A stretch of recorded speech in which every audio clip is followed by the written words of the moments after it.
Hechos, etcétera. Entonces, no te vayas, Belarmino. Ya se fue. Belarmino. La brigada tiene los 3 primeros libros de Vilar a 50 pesos cada uno, que es Bastilla Tango, de Yemila y Los Exagerados. No, Los Exagerados en el fondo. No, Los Exagerados en el fondo. Pasaje de los monos. Si los pueden traer para lectores con recursos económicos limitados, también pueden llevarse un Vilar. Bien, se encuentra conmigo Camilo, traductor, que va a contar lo difícil que es. Buenas tardes para todos, muchas gracias por su presencia.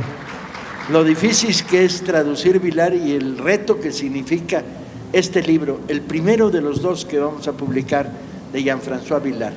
El segundo son siempre el de Castillo de Trotsky, son siempre, bueno, no me acuerdo cómo se va a llamar, tiene un nombre bien bonito en francés. Y se encuentra un novelista conocido por todos ustedes de novela negra, famoso y muy querido por el fondo, que hemos publicado una novela de él, Nómadas. ¿Espectáculo? No, Espectáculo para avestruces. Para avestruces, y que sí, publicaremos, pero luego, ahí la traemos.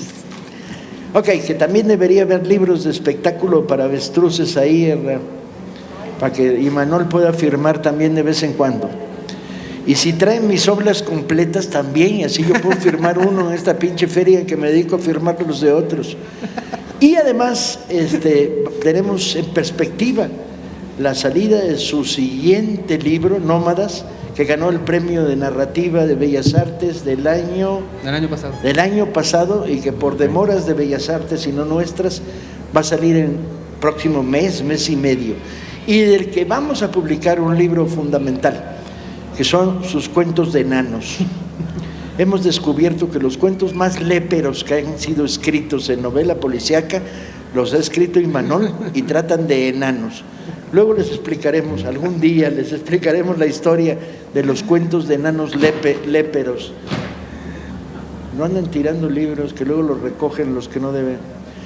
Bien, nos enfrentamos a Los Exagerados de Vilar.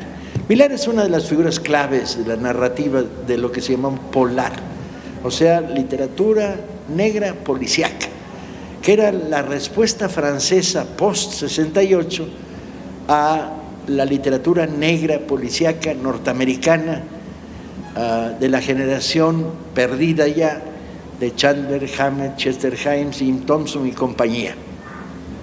La respuesta francesa, que era muy post-68era, equivalía a lo que fue en América Latina el neopolicíaco, del que participamos muchos escritores en el mediados de los años 70.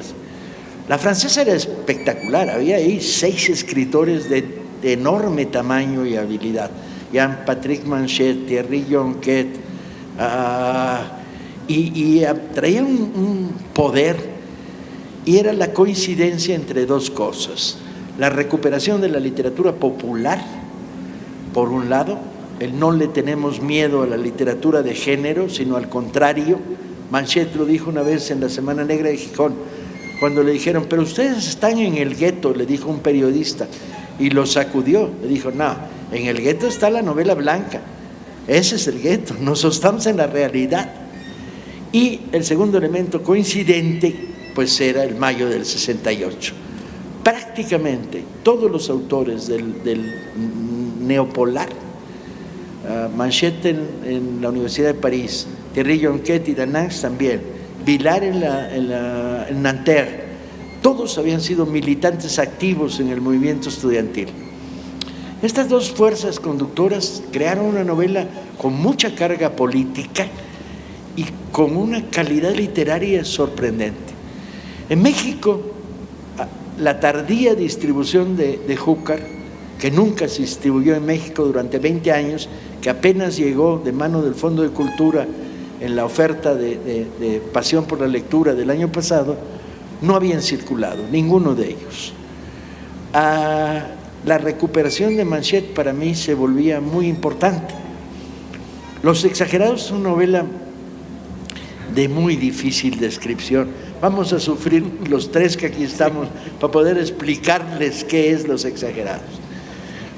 Pero tengo que decir, de todo lo que he leído a lo largo de este año, ha sido la novela que más me inquietó, me desconcertó, me sorprendió, no la pude dejar, le robé horas al sueño en las noches, en esta vorágine en la que estamos viviendo en estos últimos meses de regalar 21 para 21, la feria, los tendidos, bla, bla, bla, y no, me robó horas de sueño. Y yo decía, ¿a dónde me lleva? ¿Qué me quiere contar? Y de repente me encontré inmerso, pero inmerso en un París que conozco muy mal. Yo soy de los escritores latinoamericanos que pensaban que París no era la neta, a diferencia de Cortázar o de Fuentes. Yo pensaba que París era la Torre Eiffel y poco más. Tardé en apreciar París como centro universal de difusión de la cultura, como historia. Pero además me mete en la historia de la Revolución Francesa, que yo he mal leído a lo largo de los últimos 30 años. Y tengo que meterle cabeza para decir Robespierre, Danton, Marat, antes, después, la guillotina, el rey. Y me mete de cabeza. Y me mete en una revisión de la nueva ola del cine francés apasionante, porque el retrato del personaje secundario de la novela, que es el director de cine, es el puro espíritu y corazón de todos los de Godard, de Truffaut, de las grandes figuras del nuevo cine. Entonces digo, de veras, ¿a dónde me llevas y cómo me maltratas como lector, obligándome a bailar contigo? Y de repente digo, qué novelón tengo entre las manos, qué novelón tengo entre las manos. Y me congratulo de haber decidido la publicación, porque yo había leído el manuscrito en una primera traducción de los 4 primeros capítulos hace 20 años, porque este libro tiene maldición por todo el lado. Se publica después de la muerte de Jean-François Villard y era el número 145 de la colección Etiqueta Negra de Hooker. Hooker quebró en el número 144 y este libro nunca salió. Y el pedazo primero del manuscrito del que le había leído 3 capítulos me parecía muy interesante, pero decidí, no, con este nivel literario vámonos a ciegas. Entonces tengo que arrancar diciendo que no tienen por qué compartir mis gustos. A algunos de los lectores les va a resultar excesivamente barroco, otros los va a desconcertar, pero cuando estás frente a la gran literatura, estás frente a la gran literatura. Y muchos van a apreciar enormemente creo. Entonces cedo la palabra y volveremos a la conversación. Imanol. Muchísimas gracias. Muchas gracias, Paco. Sí, de hecho... ¿Me van a dejar fumar? Levanten la mano los que no les importe. Los que estén en contra, levanten la mano. 1, 2, chingamos, entonces voy a fumar. Democracia es democracia. ¿Eso también va por mí? Sí, va a partir por mí. Me falta un cenicero. Bueno, gracias, Paco. Gracias a la brigada por permitirme estar aquí para hablar de un autor fascinante, muy poco conocido, pero fascinante. Para mí el viaje completo sería, aprovechando que el fondo tiene también las novelas de Hooker, muy baratas, yo recomiendo que se lleven Los Exagerados, pero si se pueden llevar también Bastilla Tango o Pasaje de los Monos o Yamila, para que lleguen a Los Exagerados después de recorrer estas novelas y entender el universo de Jean-François Villard.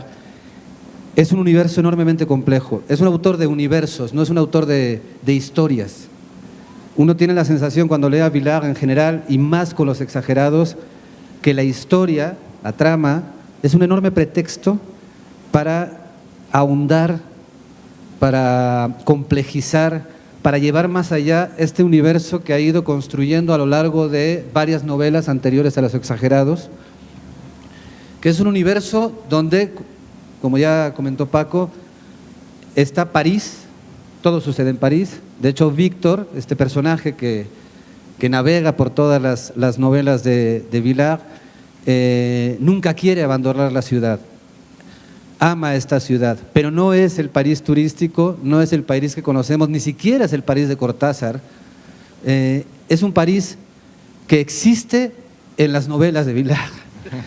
nada más, que existe en la melancolía, en la nostalgia de Vilar, de Víctor, un París de pasajes oscuros, de tiendas disparatadas donde se venden objetos que no tienen ninguna utilidad más que para Víctor, el personaje.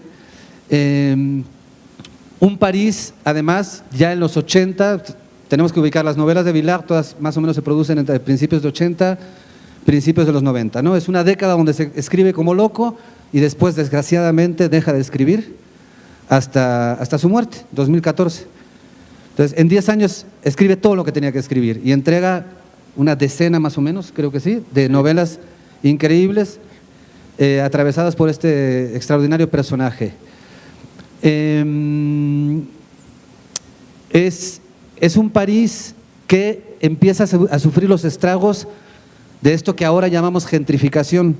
El proyecto neoliberal, Margaret Thatcher, Reagan, impulsándolo desaforadamente en todo el mundo, la izquierda francesa, el socialismo francés traicionando las esencias, ¿no?, de la izquierda, y este París que ama el personaje es un París que está en proceso de centrificación, ¿no?, donde los espacios que tenían misterio, que tenían una historia, están desapareciendo o están siendo borrados. Y creo que Los Exagerados es entre otras muchas cosas, porque es una novela enormemente compleja, atravesada por cientos de obsesiones, yo creo que es un autor de obsesiones, Vilar. Entonces, plantea universos donde sus obsesiones conviven de manera magistral, ¿no? Tiene esta capacidad para construir una trama llena de obsesiones.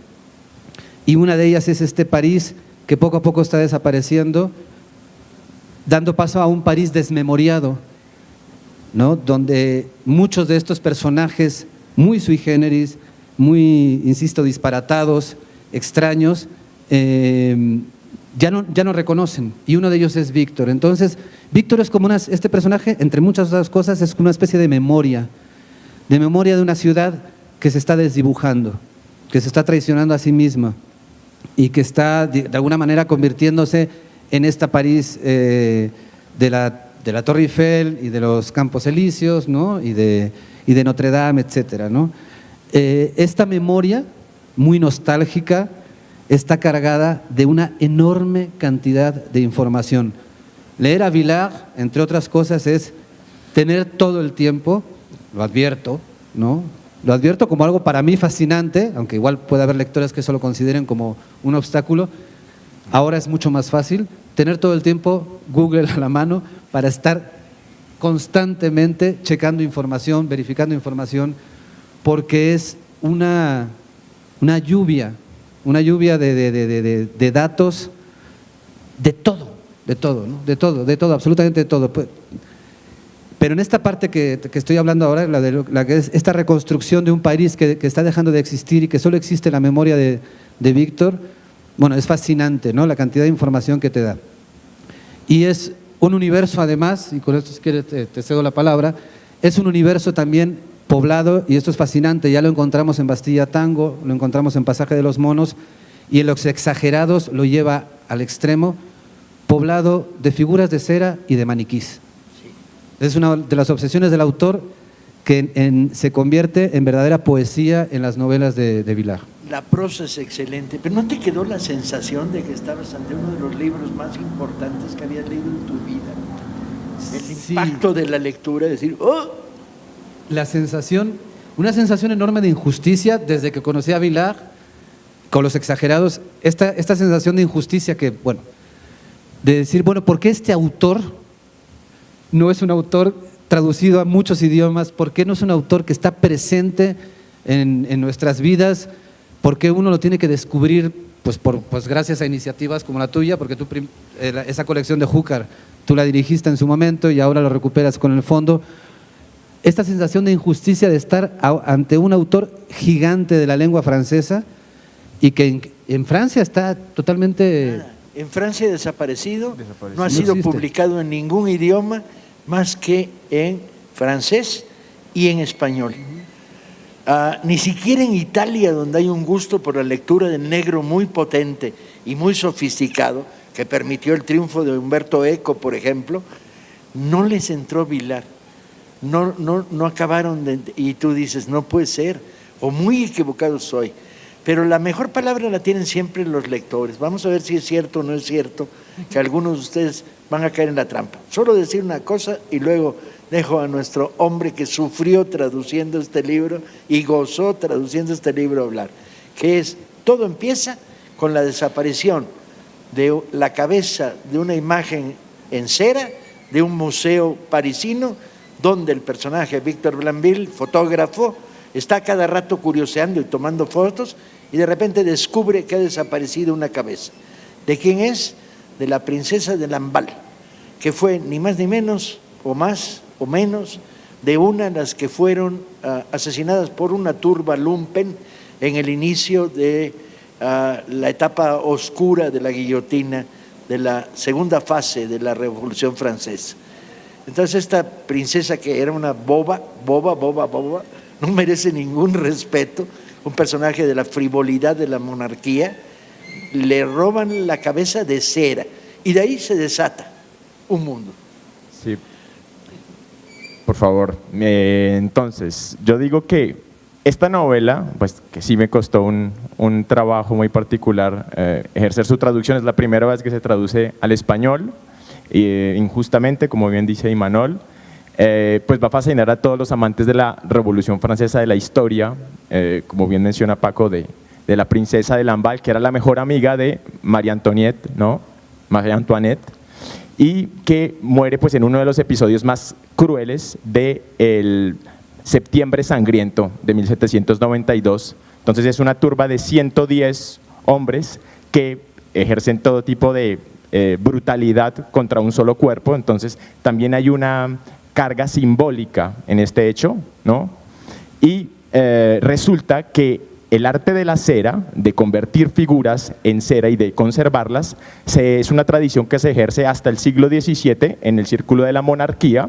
Después de la muerte del rey, se guarda la cabeza del rey de cera a manera de recordatorio, ¿no? Un poco al estilo egipcio, ¿no? Como embalsamaban y como momificaban, ¿no? Hay una relación plástica con el objeto, ¿no? Y resulta que la princesa de Lamballe es, digamos, el fetiche un poco de la brutalidad y de la belleza, ¿no? Representa la caída de la aristocracia, de la monarquía y pues la manera como fue perpetrado su asesinato representa un poco el nuevo orden imperante que muchos llamaron el régimen del terror, ¿no? El régimen de las cabezas cortadas por la guillotina. Pero bueno, todo esto para decir que, como recordaba Imanol, pues Vilar es un autor barroco de miles de obsesiones, ¿no? Está esta poética de la cera, de la plasticidad, pero también está el cine, ¿no? Resulta que desaparece esta cabeza del Museo Grévin, que es el museo en París, en el lado derecho del río Sena, muy cerca de donde ocurren los eventos más importantes de la Revolución Francesa, en donde tienen guardados todas las figuras más emblemáticas en cera, incluso las figuras de hoy día, ¿no? Hoy uno puede ir y ver a Mbappé, para los amantes del fútbol, o para los amantes de la política uno puede ver a Jacques Chirac, en fin, encuentra a todos los personajes de la revolución y de la historia pues de Francia como nación, ¿no? Entonces, resulta que a partir de esa desaparición ocurre lo que en novela negra se llama pues la poética del cuarto cerrado, ¿no? Este museo es un cuarto cerrado de donde hay una desaparición, pero no sabemos quién ni cómo. ¿Ni para qué? Ni para qué. ¿Quién quiere una cabeza de cera? ¿Qué representa la cabeza de cera? Cuando, hace 2 siglos exactamente de su desaparición, van a rodar una película en torno a la vida de la princesa de Lamballe, ¿no? De este pues ícono trágico, y esta película va a ser rodada por una actriz emblemática que representa lo que es la nueva ola del cine francés. Y ya no me voy más con la trama para dejarlos descubrir, para no hacer un spoiler, pero sí me llevó pues me llevó digamos que una trayectoria muy afectiva, ¿no?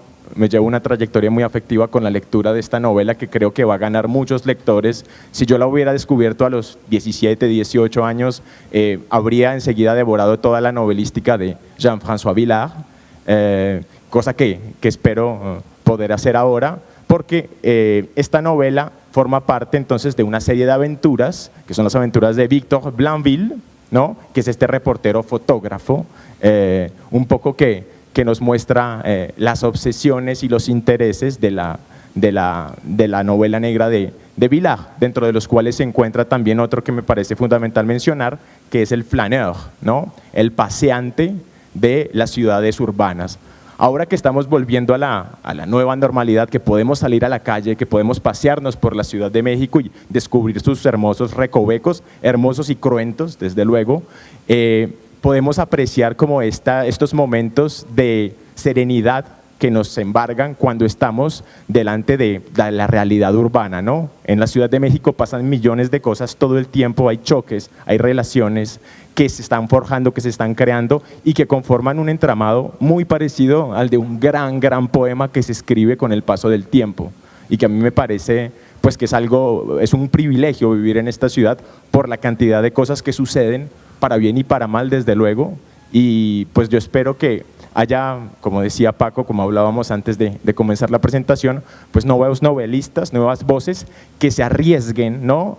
A apostarle a esta escritura de la poesía urbana a través de géneros como el de la novela negra, que pueden de alguna manera despertar en nosotros el interés por encontrar el asesino, ¿no? Por encontrar el culpable, ¿no? Cosa que también pone en juego otro de las obsesiones de Villard, que es la ética, ¿no? O sea, ¿qué mueve, qué motiva un crimen, ¿no? ¿Por qué nos interesa tanto a nosotros encontrar, ¿no? el culpable, el sospechoso? Hay algo dentro de nosotros mismos, ¿no? Una relación con el yo que todo el tiempo se está tejiendo y todo el tiempo estamos tratando de cierta manera de descubrirnos en crimen, de descubrirnos en flagrancia. Digamos que estos elementos como que pueden, yo creo que de cierta manera animarlos a arriesgarse a empezar el camino de la lectura de esta hermosa novela y pues bueno, de la novelística de Jean-François Villard. Dos cosas que pone sobre la mesa y que me gustaría… ¿Cuánto tiempo tenemos en esta mesa? ¿Mucho o poquito? Penagos, ¿mucho tiempo o poquito? ¿Cuánto nos queda de vida? ¿No me oye, Penagos? ¿Cuánto nos queda de vida en esta mesa? A ver si nos vamos en lo profundo o en lo periférico. Vámonos. Entonces vamos a darnos gusto. Dos cosas. Está tan repleta de referencias históricas, culturales, etcétera, que de repente la existencia de 3 gatos en la vida del personaje se vuelve una referencia histórica clave. Resulta que sus gatos, de los 3, ya solo queda uno, que se llama Radek. Los otros 2 se llamaron y eran gatas Zinoviev y Kamenev. Si uno tiene una vaga idea de la Revolución Rusa, Radek, junto con Zinoviev, Kamenev, Trotsky y Lenin, son las figuras del primer comité central del partido bolchevique. Y Radek es el que sobrevive al que asesinaría a Stalin. Pero de repente Radek se comporta como Radek, el personaje histórico. Entonces tú dices, ¿qué traes? ¿Sí? La segunda es una reflexión rara que es, desde la región más transparente, yo estoy esperando leer una novela sobre la Ciudad de México que me desconcierte tanto como esta, que me sacuda tanto. Una novela que de repente diga, esta es la puerta del Palacio de Iturbide, y aquí pasó esto y esto otro, y por aquí el desfile de los trigarantes, cuando Iturbide triunfa en la Revolución de Iguala, desvió el desfile para pasar frente al balcón de la Güera. El tipo de novela que te ponga la historia en el frente, te la mezcle con el presente, te la mezcle con el porvenir, te cree el contexto social, entra el debate cultural, y esa novela no sé por qué todavía no la escriben, y yo sigo con esta nostalgia, y no creo que sea mi novela. Si yo escribiera una novela sería más policíaca que las de Villard, al cual en un determinado momento le vale madre la trama policíaca y se va por los árboles a recorrer, o por los pasillos, o por los rincones. Pero si Vilar hubiera vivido en México, hubiera escrito esta novela. ¿Te das cuenta de lo que es llegar a la Ciudadela y decir, y aquí disparaban con ametralladoras desde el techo y les lanzaron a los dragones por enfrente para matarlos? Y entonces Victoriano Huerta se mesó el bigote. ¡Oh! Es el intento, y la Revolución Francesa en el corazón la hace todavía más divertida. Va a haber lectores aquí que van a caer en la trampa que les estamos tendiendo. No nos echen la culpa. Leer es una aventura. Sí, esta aproximación a la Revolución Francesa para mí fue fascinante porque, entre otras cosas, porque es una novela histórica también, ¿no? Es una novela histórica en el sentido de que es una novela que desde ese presente, la novela está ubicada en 1989, dialoga con el pasado, el de la Revolución Francesa. Obviamente para la cultura francesa la revolución es, no sé, como lo que puede ser la independencia para nosotros, ¿no? Una fecha emblemática que se celebra cada año, que tiene a sus héroes, que tiene a sus villanos, pero obviamente está construida desde una visión oficial y oficialista para crear ciertos mitos que construyen identidad. Y lo que hace Vilar, que creo que es un poco la obligación que tienen todos los autores que abordan periodos históricos desde la ficción, es romper con el discurso oficial y decir, a ver, vamos a destripar esto, ¿no? Y eso a mí me pareció fascinante. Obviamente, como alguien no francés, yo tengo ciertas imágenes, ¿no? Ciertos conceptos de la Revolución Francesa muy genéricos, muy bien vendidos por el pueblo francés, en el sentido de que, bueno, la Revolución Francesa trajo al mundo, ¿no? La igualdad, la fraternidad, se me olvidó la tercera, libertad, claro, libertad, perdón, etcétera, etcétera, que fue de alguna manera promotora de las independencias, ¿no? En nuestro continente, etcétera. Pero claro, lo que hace Vilar, lo que hace el personaje de Vilar, Víctor, en esta obsesión que tiene por la Revolución Francesa a partir de la desaparición de la cabeza de la princesa, por un lado, y por otro lado a partir de que un conocido amigo suyo va a filmar esta película sobre esta princesa, Víctor, el personaje, el protagonista, se obsesiona de tal manera que te arrastra a conocer los entresijos de una Revolución Francesa que realmente no conocemos, que ni siquiera los propios franceses conocen, cuestionando permanentemente las versiones oficiales, cuestionando permanentemente los ídolos de barro, humanizándolos, convirtiéndolos en seres de carne y hueso, a pesar de que están representados en cera todos ellos, lo cual es fascinante. Pero además de todo esto, que dices, bueno, con esto sería suficiente, tengo una gran novela en mis manos con esto. Además de todo esto, se sumerge de lleno en la filmación de la película.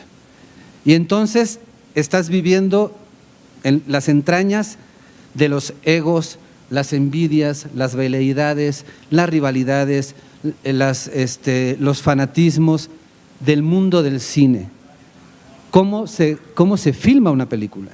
Entonces, estás conociendo la Revolución Francesa, pero la estás conociendo a través de las obsesiones del protagonista, pero a través del guión que sostiene la película, a través de las opiniones que tiene el director de la película, a través de lo que las actrices representan en esa película, y estás conociendo el mundo del cine y todas sus escabrosas oscuridades que hay detrás de una filmación, además de este París que decíamos, de manera que estamos hablando de una novela que por lo menos tiene 3 planos fácilmente identificables, que es el de la Revolución Francesa, las obsesiones del protagonista con la ciudad, esta reconstrucción de París, y además la fascinante aproximación de lo que es el mundo del cine y lo que es filmar una película, cómo van reconstruyendo el París del siglo XVIII, de finales del siglo XVIII,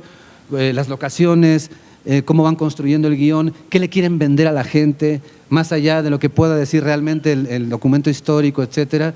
Entonces, bueno, no te la acabas nunca, ¿no?, con esta novela. Con un director de cine que es el típico director de la Nouvelle Vogue, de la nueva ola, porque en los diálogos que tiene el protagonista con el guionista, descubre que el guión ha sido cambiado 85 o 90 veces y que el director cada vez que tiene un pedazo del guión lo tira e improvisa. Entonces, resulta fascinante la novela en ese sentido. Y resultan fascinantes las aproximaciones al neopoliciaco. Yo creo que hemos publicado 2 aproximaciones de otra manera de escribir el neopoliciaco. Una de ellas fue publicar a Jérôme Charin, Pana María, y la otra es publicar ahora a Jean-François Villard. Un género que se ha enriquecido a lo largo de los últimos 40 años de una manera notable desde el punto de vista literario. Un último empujón. Por favor. Bueno, ahora dentro de todo lo que mencionaba Imanol, lo que a mí me parece que vale la pena recalcar es la figura del flaneur, ¿no? Dentro de las obsesiones de la ciudad, el flaneur es como el paseante de la ciudad, alguien que pasea sin un rumbo fijo, ¿no? Uno normalmente en la ciudad siempre va de un punto A a un punto B, pero este paseante, que también es emblematizado por el protagonista, es alguien que se pasea por el mismo placer de pasear, ¿no? Por el placer de vagabundear, por el placer de simplemente visitar los lugares sin una obsesión fija, y es de esta manera, digamos que de cierta manera sin interés, lo que lo llevará un poco a poner su ojo en esos pequeños lugares oscuros que nadie observa habitualmente, porque todos vamos tan concentrados y de cierta manera tan alienados en nuestro día a día, en nuestros deberes, en nuestras pequeñas listas, en nuestras pequeñas dinámicas del cotidiano, que olvidamos el hecho mismo de aprovechar el tiempo y de habitar la ciudad, de observar, ¿no?, de complacernos con el hecho de vivir la ciudad a pesar de todos sus momentos un poco críticos, desde luego de la sensación de peligro, de la sensación de desprotección. Hay una belleza floreciendo en cada esquina, en una ciudad tan inmensa como lo es esta, sobre todo, que es más grande que París, que es mucho más, que ocurren muchas más cosas desde mi perspectiva. La diferencia es que digamos que en París ha habido un registro mucho más minucioso, pero ambas ciudades, tanto la Ciudad de México como París, son palimpsestos, que son estas tablillas donde los antiguos escribían y reescribían y reescribían. Entonces se va conformando un entramado que para mí es un gran símbolo de lo que es esta novela y de lo que es la escritura y la literatura en general, ¿no?, que es escribir encima de lo que está escrito y encontrar nuevos símbolos y nuevas bellezas que espero pues puedan disfrutar y concordar o no, o estar completamente en desacuerdo con lo que yo traigo a ustedes sobre la mesa. ¿Cerramos o no hace falta? ¿Ya dijimos lo que teníamos que decir? Yo creo que sí, ¿no? ¿O más? No, pues invitar a la gente a que… Léanlo. Sí. Y luego digan, no es cierto, no era como lo contaron, no era así, esto no es novela policíaca. No es. Y sí es. Y sí es, y no es. Abrimos la puerta a uno de los grandes escritores del siglo XX. José Ramón, ¿cómo se llama la segunda novela de Villard que vamos a publicar? ¿Te acuerdas el título en francés? No, siempre, la que sucede en el castillo de Praga. ¿Los otros mueren primero? Ellos caminarán, traducido al español, algo así como ellos caminarán, si no es esa, ellos caminarán con un agujero en… No, ellos caminarán rodeados de fantasmas con un agujero en la cabeza, algo así. Caminamos como fantasmas. Caminamos como fantasmas con un agujero en la cabeza. Es la última novela de Villard. Villard después de esto cae en una depresión clínica profunda, deja de escribir 15 años o 10, 12 años y muere en soledad. aislado de los lectores, los críticos, etc. Esa será la siguiente novela. Ahí la tiene en francés.